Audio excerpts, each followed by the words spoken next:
সবাইকে স্বাগত জানাচ্ছি আজকের আলোচনা পর্ব থেকে। যে যেখান থেকে দেখছেন আশা করি ভালো আছেন, সুস্থ আছেন। আজ যে বিষয়টি আলোচনা করব বিষয়টি হচ্ছে, গত পর্বে আলোচনা করেছিলাম যে নতুন বছরে সঞ্চয়পত্রে সুদের হার বাড়ানোর বিষয় নিয়ে। আজ আলোচনা করব যে এফডিআর কোন ব্যাংকে কত পরিমাণ সুদ দিচ্ছে নতুন বছর হিসেবে, সেই বিষয়টি নিয়ে আজ আলোচনা করব। যে আমরা যদি কোনো ব্যাংকে এফডিআর করে রাখি নির্দিষ্ট পরিমাণ অর্থ নির্দিষ্ট পরিমাণ সময়ের জন্য, তাহলে আমরা কোন ব্যাংক থেকে কি পরিমাণ সুদের হার আমরা নিতে পারি সেই বিষয়টি নিয়ে আজ কথা বলবো। তাহলে দর্শক চলুন তাহলে মূল আলোচনায় যাওয়া যায়। প্রিয় দর্শক, আমরা ভবিষ্যতে আর্থিক নিরাপত্তার কথা চিন্তা করে আমাদের আয়ের একটি অংশ সঞ্চয় করার চিন্তা করি যে কোথায় রাখলে আমরা একটু বেশি সুদ পাবো বা কোথা থেকে একটু আমরা বেশি মুনাফা পেতে পারি। এই বিষয়টা সবসময় আমাদের মাথায় কাজ করে। তাই কোথায় রাখলে আমরা লাভবান হব এবং কোন ব্যাংকে রাখলে আমাদের অর্থটা, এই কষ্টার্জিত অর্থ নিরাপদে থাকবে, আমরা চিন্তা করি যে কোনো একটি ব্যাংকে রাখার জন্য যেখানে আমাদের অর্থ নিরাপদে থাকবে এবং আমরা কিছু মুনাফা পাবো। কিন্তু কোথায় জমাবেন এই অর্থ? কেমন মিলবে সুদের হার বা মুনাফা? জমানো টাকার নিরাপত্তা কতটুকু যে ব্যাংকগুলো রয়েছে? আজ তাহলে জানি এই বিষয়টা, কোন ব্যাংক আমাদের কত শতাংশ সুদ দিচ্ছে। সহজলভ্য ও ভবিষ্যতের কথা মাথায় রেখে ব্যাংকে টাকা জমানোর সবচেয়ে বড় ভরসা মনে করেন বেশিরভাগ মানুষ। তবে সব ব্যাংক কিন্তু একই ধরনের সুবিধা দেয় না। এই ক্ষেত্রে কষ্টার্জিত অর্থ কোন ব্যাংকে রাখলে একটু বেশি মুনাফা পাওয়া যাবে বা কোথায় সঞ্চয় করলে আমাদের কষ্টার্জিত টাকাটা সেফ থাকবে, সেই বিষয়টা সবসময় চিন্তা করে থাকি। প্রতি মাসে একটি নির্দিষ্ট পরিমাণ টাকা জমা রাখা হলো মাসিক সঞ্চয় প্রকল্প বা DPS, deposit pension scheme. DPS নামে বহুল প্রচলিত হলেও বিভিন্ন ব্যাংকে এর ভিন্ন ভিন্ন নাম রয়েছে। বাণিজ্যিক ব্যাংকগুলো ডিপিএস এর বিপরীতে মাসিক, ত্রৈমাসিক, 6 মাসিক এবং বাৎসরিক হিসেবে সুদ বা মুনাফা দিয়ে থাকে। এছাড়া সর্বনিম্ন 3 মাস থেকে শুরু করে 3 বছর বা তারও বেশি সময়ের মধ্যে ব্যাংকগুলোতে সঞ্চয় করার সুযোগ রয়েছে। এসব সঞ্চয়ের বিপরীতে যে সুদ দেয় তার নাম ফিক্সড ডিপোজিট। কেন্দ্রীয় ব্যাংকের সর্বশেষ 2024 সালের ডিসেম্বর মাসে তথ্য বিশ্লেষণ করে দেখা যায় যে দেশে বিদ্যমান 61টি ব্যাংকে সুদের হার এক নয়। বিভিন্ন সময়ে 3% থেকে 13% পর্যন্ত এফডিআর এর সুদ দিচ্ছে ব্যাংকগুলো। তাহলে চলুন দর্শক এবার জানি আমাদের রাষ্ট্রায়ত্ত ব্যাংক যে রয়েছে, এই রাষ্ট্রায়ত্ত ব্যাংকগুলো কি পরিমাণ সুদ দিচ্ছে তাহলে এই এফডিআর এ। আমাদের কেন্দ্রীয় ব্যাংকের তথ্য মতে এই রাষ্ট্রায়ত্ত ব্যাংক হচ্ছে 9টি রাষ্ট্র মালিকানাধীন ব্যাংক। এর মধ্যে 3টি বিশেষায়িত ব্যাংক সরকারি ব্যাংকগুলোতে এফডিআর বিভিন্ন মেয়াদে 3 থেকে সর্বোচ্চ 10% পর্যন্ত সুদ সুবিধা দিচ্ছে। সাধারণত ডিপোজিট দিচ্ছে 3 থেকে 4.5%। এই যে রাষ্ট্রায়ত্ত ব্যাংক রয়েছে, এই ব্যাংকগুলোর মধ্যে সবচাইতে বেশি সুদ দেয় বেসিক ব্যাংক। 3 থেকে 6 মাসের কম সময়ের সুদ 7 থেকে 9.25%।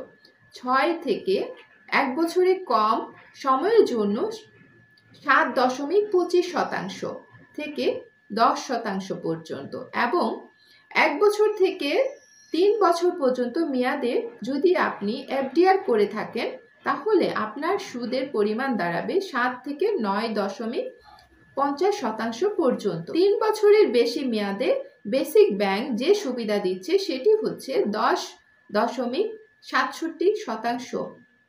এই সুবিধাগুলো দিয়ে থাকে বেসিক ব্যাংক। রাষ্ট্রায়ত্ত ব্যাংকগুলোর মধ্যে বেসিক ব্যাংক সবচেয়ে বেশি এই সুদের পরিমাণটা দিয়ে থাকে। এবার চলুন জানি দেশে যে বেসরকারি ব্যাংকগুলো রয়েছে, বেসরকারি ব্যাংকগুলোতে যে ডিপিএস এর কেমন সুদের পরিমাণ দেওয়া হচ্ছে, সুদের পরিমাণ কত দেওয়া হচ্ছে।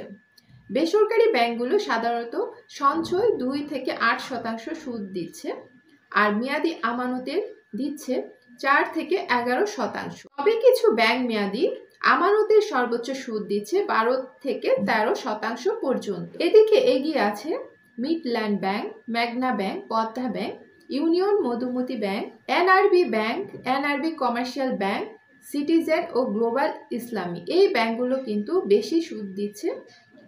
বেসরকারি ব্যাংক হিসেবে এই ব্যাংকগুলোর তালিকা কিন্তু প্রথম সারিতে রয়েছে। বেসরকারি বাণিজ্যিক ব্যাংকগুলোর মধ্যে সবচেয়ে বেশি সুদের পরিমাণ দিচ্ছে এনআরবি ব্যাংক। ব্যাংকটি 3 থেকে 6 মাস কম সময়ে সুদের পরিমাণ হচ্ছে 5 থেকে 10.50% পর্যন্ত। 6 থেকে 1 বছর মেয়াদের জন্য 6.50% থেকে 10.75% পর্যন্ত সুদ দিচ্ছে এবং 3 বছরে যদি বেশি রাখেন আপনার আমানত, সেই ক্ষেত্রে আপনাকে সুদের পরিমাণ দিচ্ছে 12 থেকে 13.46% পর্যন্ত। এবং 3 মাস থেকে 3 বছর বা তারও বেশি যদি আপনার আমানত ফিক্সড ডিপোজিট করে রাখেন, south Bangla agriculture and commerce bank দিচ্ছে 5 থেকে 12% পর্যন্ত সুদ। এনআরবিসি ব্যাংক 3 থেকে 3 বছর পর্যন্ত যদি বা তারও বেশি যদি আপনার আমানত ওই ব্যাংকে রাখেন ফিক্সড ডিপোজিট করে, সেই ক্ষেত্রে 9.75% থেকে 11.25% পর্যন্ত সুদের পরিমাণ দিচ্ছে। এক্ষেত্রে বেঙ্গল ব্যাংক, সিটিজেন, মেঘনা ও গ্লোবাল ব্যাংক ইসলামী একই কিন্তু সুবিধা দিচ্ছে বলে ঘোষণা করেছে। মেয়াদি আমানতের ক্ষেত্রে এবি ব্যাংক 12% সুদ দিচ্ছে আমানতকারীকে। এছাড়া ব্র্যাক ব্যাংক রয়েছে, Dhaka Bank, Commerce Bank, IFIC Bank, ICB Bank, Premium Bank, Uttara ও ন্যাশনাল সহ বেশ কিছু ব্যাংক 7 থেকে 11% সুদ ঘোষণা করেছে। এবার চলুন জানি আমাদের দেশে যে শরিয়া ভিত্তিক ব্যাংকগুলো রয়েছে সেই ব্যাংকগুলোতে সুদের পরিমাণ কত। দেশে শরিয়া ভিত্তিক পূর্ণাঙ্গ ইসলামী ব্যাংকগুলোর মধ্যে রয়েছে Islami Bank, Al Arafah Bank, Social Islami Bank, Fund Security, Shahjalal Bank, EXIM Bank, Union Bank, ICB, Islamic Global ও স্ট্যান্ডার্ড ব্যাংক। এই ব্যাংকগুলোতে সুদের পরিমাণ দিচ্ছে 9 থেকে 11%। এর মধ্যে সবচেয়ে বড় মুনাফা দিচ্ছে ইসলামী বাংলাদেশ ব্যাংক লিমিটেড বিভিন্ন মেয়াদে সঞ্চয়ের জন্য 10 থেকে 11% এবং এক্সিম ব্যাংক দিচ্ছে 10.50% থেকে 11.50% পর্যন্ত মুনাফা ঘোষণা দিয়েছে। এরপর চলুন জানি যে বিদেশি ব্যাংক রয়েছে। বিদেশি ব্যাংকগুলো আমাদের মুনাফা কত দিচ্ছে আসলে। বিদেশি ব্যাংকগুলো সাধারণত আমানত কম সংগ্রহ করে, তাদের সুদ হার কম থাকে।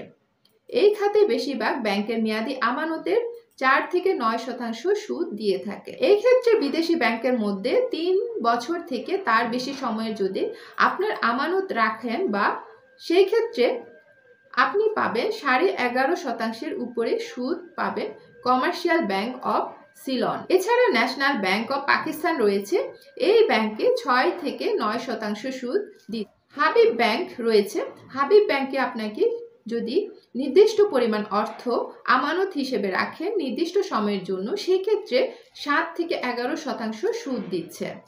আর সবচেয়ে কম সুদ দিচ্ছে স্ট্যান্ডার্ড চার্টার্ড যে ব্যাংক রয়েছে সেটিতে।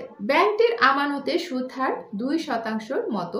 এছাড়া রয়েছে এসএসবিসি এবং ওরিও ব্যাংক, সুদের হার 1 থেকে 6% পর্যন্ত। তাহলে দর্শক, আমরা জানলাম আমাদের যে ব্যাংকগুলো রয়েছে রাষ্ট্রায়ত্ত ব্যাংক, বেসরকারি ব্যাংক, শরিয়া ভিত্তিক ব্যাংক বা বিদেশি ব্যাংক, এই 4 ধরনের ব্যাংকে যে আপনি যদি কোনো নির্দিষ্ট সময়ের জন্য নির্দিষ্ট পরিমাণ অর্থ ফিক্সড ডিপোজিট করে রাখেন, এফডিআর করে রাখেন, তাহলে কত পরিমাণ সুদ পাচ্ছেন। আজকের আলোচনার বিষয়বস্তু ছিল এটি। তাহলে সবাইকে ধন্যবাদ জানিয়ে আজকের পর্ব এখানেই সমাপ্ত করছি।